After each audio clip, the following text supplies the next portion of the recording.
Hey guys, Agent Kyle here bringing you a video review of this Kydex holster. This particular product I found on Instagram, made by a gentleman whose Instagram name is Tactical Justice. I'll annotate a link down below so you guys know where to find him, but I saw this a couple months ago back when I was really seriously considering purchasing a firearm, not only for daily carry but also for home defense, and I just started looking around through the searches, and I found this guy in his holsters. So let's just go ahead and dive on into this. Let me pull this out of here. And just so you know, yes, the gun is safety checked. You guys can see. So set that off to the side for now. But the holster itself, let me get a nice good zoom in over here for you. There we are. I chose to go ahead and do the carbon fiber and flat dark earth two-tone package on this, and the main reason I chose to do that is I thought that since it would be a little thicker, the holster would be a little bit more comfortable, since now these edges have just a little bit more space to spread out a little bit, so not as many curves and whatnot. And we'll get into that a little bit later on how it carries, but the construction on this thing I've been very impressed with so far. The carbon fiber isn't actually real carbon fiber, it's just, how it looks, but it's really good looking, and I really love carbon fiber personally. I kind of almost wish my Sabenza on the presentation side of that titanium was the carbon fiber edition, but it's okay, maybe some other time. But overall, I've been very impressed with the construction of this holster. If we look in here, we can see that he meticulously had a trainer gun that he used to mold this, and it really does fit just absolutely perfectly. Very positive sounding retention in there. So it fits great, and overall there's no spots in here that'll show any sorts of heavy use and wear from rubbing. The only part that I can see any wear on is just right there on the trigger card, and that's just probably where it contacts the firearm the most. But other than that, right through here, there gets just a little bit from the Kydex, but you can just wipe that right off, honestly. The screws on here, all you have to do is you just insert a flathead over here and a Phillips over here, and you can tighten it. It came from him very tight. I had an incredibly difficult time pulling this thing out of my pants. Honestly, I would try and remove my firearm, and this thing would pull my pants up halfway with it, and it was just really difficult. But that's why he gives you these 2 points of adjustment for the screws right here. The belt clip on it is also done very nicely. It's got just that little bit of a reverse cant right there, so that way it really digs onto your belt.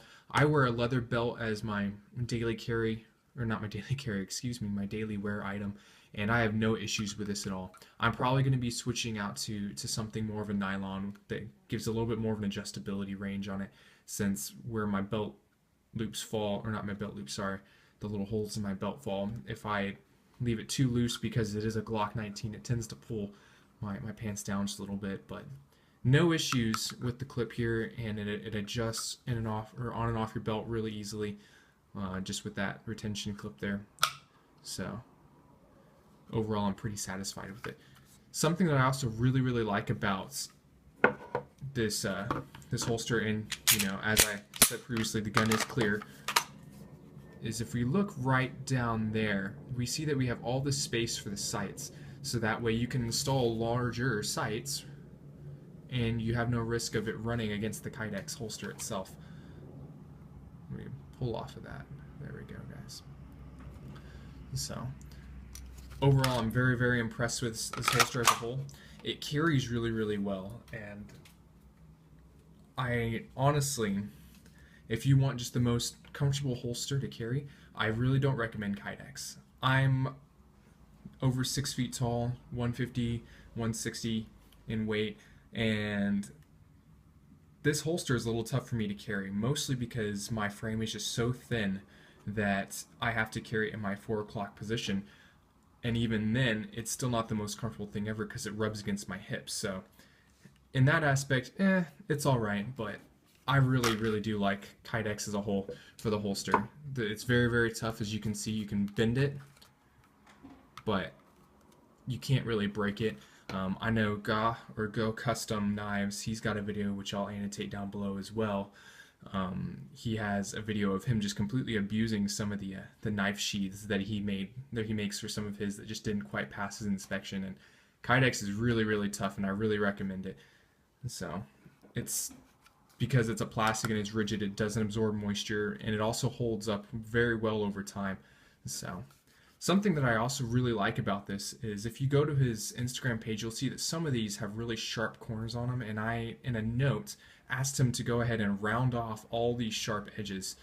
Since my frame is kind of slim and slender, if any of the sharp edges were going to poke into me, it would really hurt, since I don't have a lot of padding to help cover things up. So I've had this holster for just a little bit now, not a ton of time, but I've carried in this holster for several consecutive days, and overall I'm very impressed with it. The construction on it seems very solid. I like his choices, or his choices that you can get this in. This exact holster cost me $54.99 before shipping.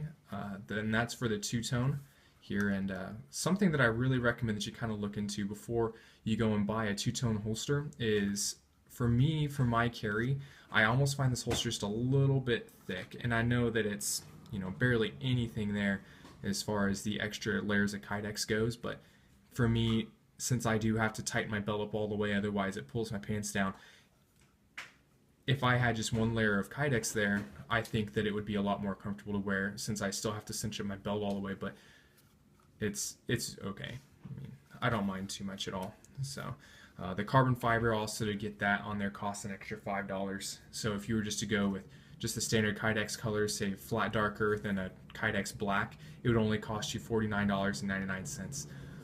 So overall, I'm really very pleased with this holster. The retention method's great. His attention to detail is fantastic. He really takes into consideration what his customers leave for the notes as far as what I've seen. As far as a holster goes, I really recommend this holster for your firearm. He currently really only makes them in Glocks, the M&P series. I know he makes them in some SIGs and also the XD. So I really hope he continues to broaden out what he's offering. I saw on Instagram the other day that he did release one for a Glock 43, so, you know, good job, way to keep up with the market on that one. So one thing that I really start to like to see him make is, I would like to see him make some in some more Walther configurations. I know that I would really like to snag a Walther PPS for my next carry, since I believe that's the single stack version. But yeah, guys, if you're looking for a decent holster and you're willing to pay just a little bit of money for it, I really recommend the Tactical Justice holster. $54.99 before shipping, and it honestly cost me about $5 to ship. Each of these are made to order, so the lead time is going to be about 7 to 10 days. I got mine about 9 days after ordering, so his turnaround time is pretty decent for them not being just sitting on a shelf ready to roll. So each made to spec. Anyway, guys, go ahead and check him out. I'll annotate his link down below to his Instagram page or his website, and which will lead you to his Instagram page for his gallery. I highly recommend this holster. So if you know of anyone who's looking for a decent holster, go ahead and check him out. This is the Tactical Justice Kydex holster. Agent Kyle signing off.